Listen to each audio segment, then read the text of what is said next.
Income tax विभाग के deputy commissioner गौरव गर्ग से मारपीट के मामले में बड़ा एक्शन हुआ है। आरोपी असिस्टेंट कमिश्नर योगेंद्र मिश्रा को सस्पेंड कर दिया गया है। दोनों अफसरों के बीच कुछ दिन पहले मारपीट होने से हड़कंप मच गया। योगेंद्र मिश्रा को बंगाल सिक्किम में रीजन से संबद्ध किया गया है। मारपीट की घटना सामने आने के बाद दोनों अधिकारियों के बीच आरोप प्रत्यारोप का दौर शुरू हो गया था। राम मंदिर के भूतल तल पर रामलला के रूप में बालक राम की प्राण प्रतिष्ठा पिछले साल 22 जनवरी को हो चुकी है। अब प्रथम तल पर राजा राम के रूप में उनके दरबार की प्रतिष्ठा को कल यानी कि गुरुवार को संपन्न किया जाएगा। इस मौके पर मुख्यमंत्री योगी आदित्यनाथ भगवान के विग्रह की आरती उतारेंगे। अभिजीत मुहूर्त में दोपहर 11:30 बजे से मध्याह्न 12 बजे के मध्य प्राण प्रतिष्ठा की जाएगी। राम मंदिर प्राण प्रतिष्ठा पर शंकराचार्य अविमुक्तेश्वरानंद ने इसे शास्त्र विरुद्ध बताया और सरकार पर हिंदू धर्म में हस्तक्षेप का आरोप लगाया।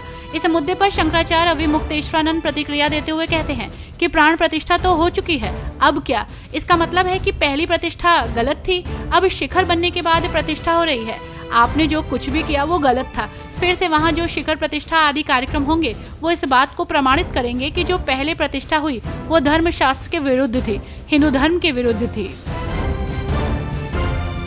दुनिया के सबसे बड़े रईसों में शुमार अमेरिकी अरबपति टेस्ला और एक्स के सीईओ एलन मस्क के पिता एरॉल मस्क और उनकी बहन अयोध्या पहुंचे। अपने प्राइवेट विमान से अयोध्या एयरपोर्ट पहुंचे एरॉल मस्क का हनुमानगढ़ी के पुजारी हेमंत दास समेत जिला प्रशासन के अधिकारियों ने स्वागत किया। एरॉल के साथ उनकी बेटी यानी कि एलन मस्क की बहन भी आई हैं।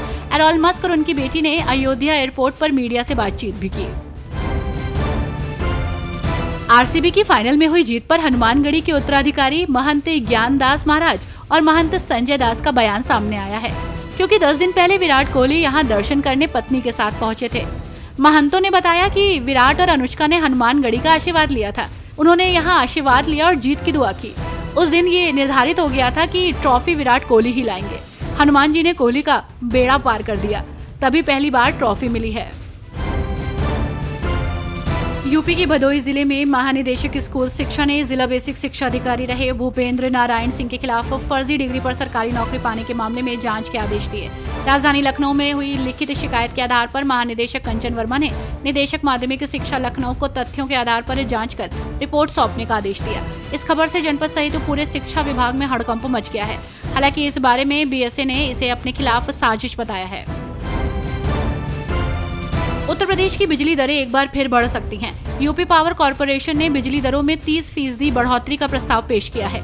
इस प्रस्ताव को विद्युत नियामक आयोग ने मंजूरी दे दी है।